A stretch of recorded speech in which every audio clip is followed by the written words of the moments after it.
Alright guys, Jordan of Poor Boy Arms, and we got the fat lip, little 10 rounds, little testing, Glock 17, Gen 5, as you can see,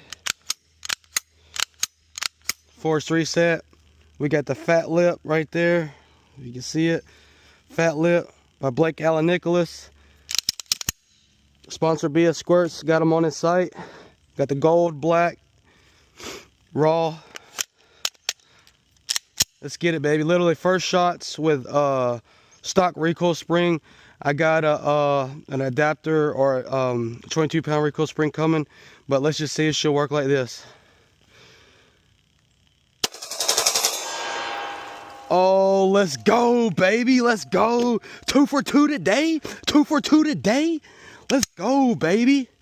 Glock 17 right out the box, no tuning, put right in. Let's go, baby. Stock recoil spring. That's what I'm talking about, baby. Yes, sir. Yes, sir. Yes, sir.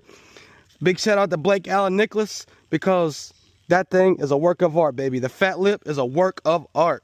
No tuning at all. Dropped her right in, baby. I put it in a dagger, kind of bind it up. I was like, well, I got a Glock coming. Let me wait for the Glock. I'm not going to mess with it. See if it'll drop right in. And she dropped right in, baby. Let's go. Force reset. Ran like butter, baby.